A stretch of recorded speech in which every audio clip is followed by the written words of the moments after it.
So yun, ang unang instruments ko is strings. So ito.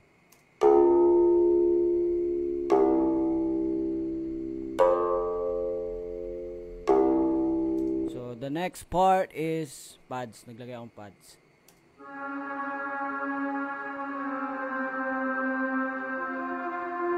Medyo ano siya, may pagka-creepy siya. So ang next is the drums. Ito.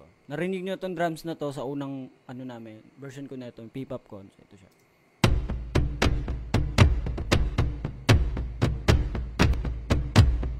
So yun, and niretain ko yung original na drums ng Maharani. So ito siya.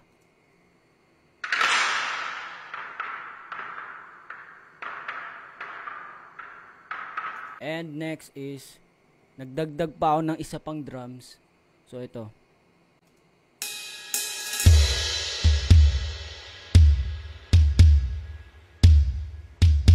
So dinagdag ko siya kasi gusto ko ma-fill yung mga gaps kasi may mga space pa dito. Gusto ko siya una pa lang puno na.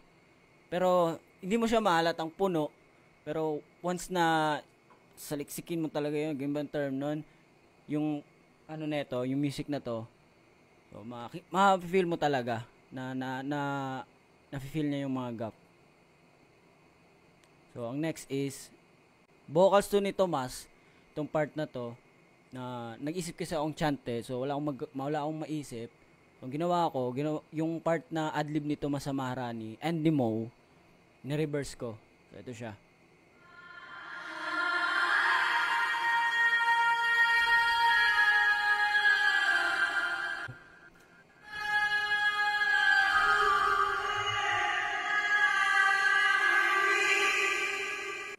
And ang next is ito, ethnic. Galing din to sa stems ng Maharani.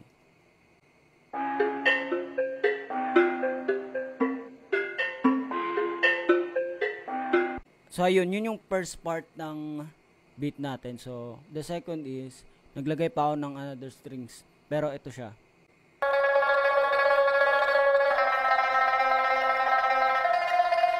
So yun, and ulit binalik ko lang yung una.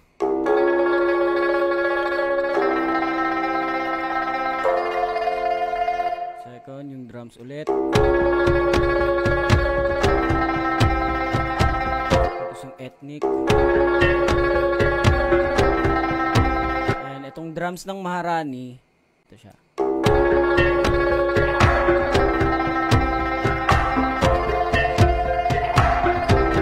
And yung pads ulit.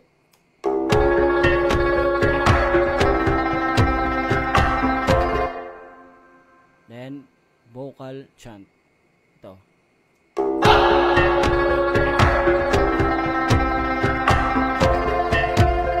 Nag-add ulit ako dito ng drums para sa mga gap na naman.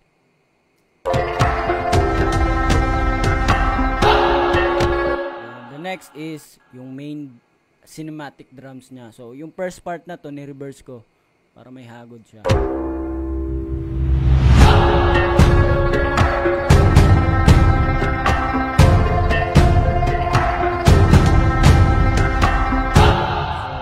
Ulit ako dito ng string. Pero mali to, horn nakalagay, pero string to.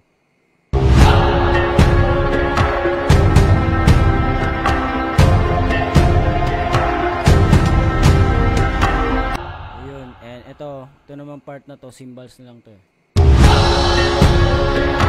So, gusto ko pag dagundong talaga siya is nilagyan ko ng sa low end, bass.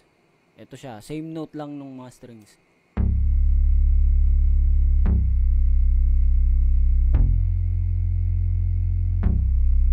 Sa first verse, naglagay ako ng guitar.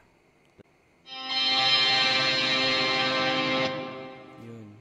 Buo to, pero kinat ko na lang. Kasi feel ko mas bagay naman siya pag ganyan eh.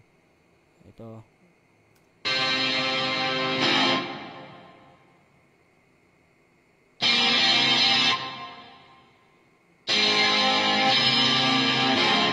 Tapos dinagdagan ko siya ng isa pa para blend. Ito, which is ito sa baba.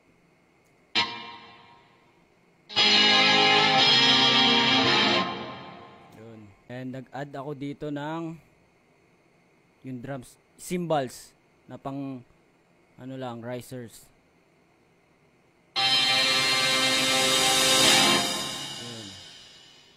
Then yung drums.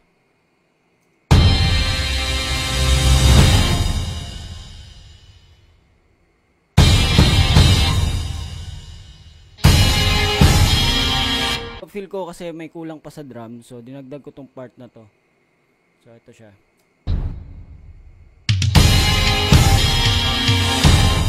So yun. And dinagdag ko tong hits, orchestral hits.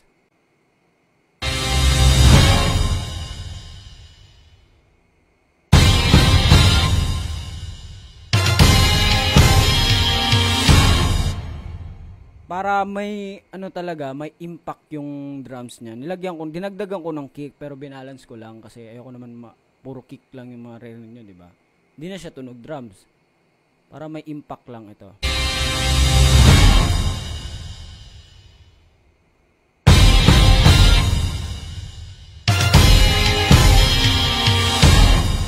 Ayun, sa mga verse naman, inulit ko lang ulit yung mga ibang instruments. Pero hindi lahat. Tulad dito, strings, pads, yun. So yun, punta naman tayo sa chorus part. So dinagdag ko tong strings na to. Ito. So pakinggan natin, ganito siya.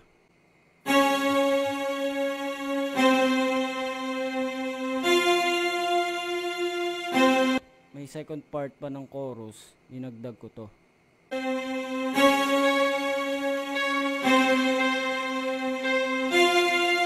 So ayun, sa rap part naman, ganito siya, sinifra ko lang to pero dinagdagan ko pa ng iba-ibang brass like that, like mga instruments kasi gusto ko mas siya, orchestral, ganun tawag nun. So ito siya, una.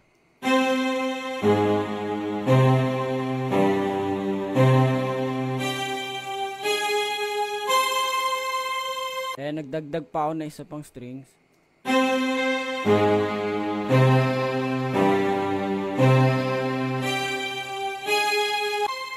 Nagdagdag ako dito ng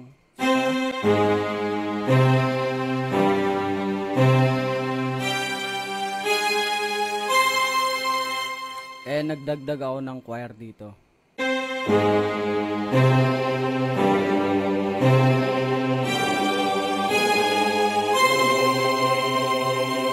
Dito naman sa part na to, nagdagdag ako ng gitara. Ito siya.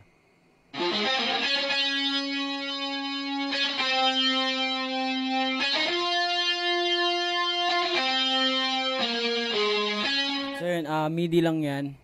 Kasi di ko siya magawa sa gitara mismo. Pero yung unang part na may gitara, ginitara ko sa bass, madali lang naman siya. Compare dito, hindi ako marunong mag-ganon eh. So minidi ko na lang siya. So pag pinagsama siya, ganito siya.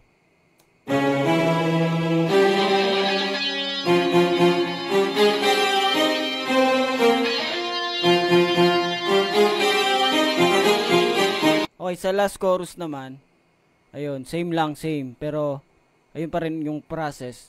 Kinuha ko pa rin yung ibang instrument sa una, nilagay dito. Pero, ito naman sa last, nilagyan ko na siya ng hits.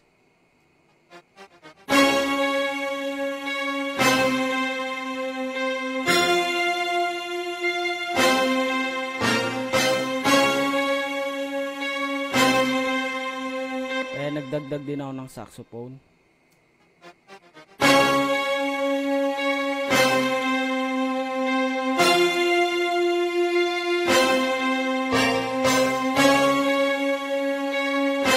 So that's it guys. So thank you for watching. And sana makagawa pa tayo ng dito. Iba-ibang version pa. Sana gumagana pa yung utak ko. So ayun. Let's go.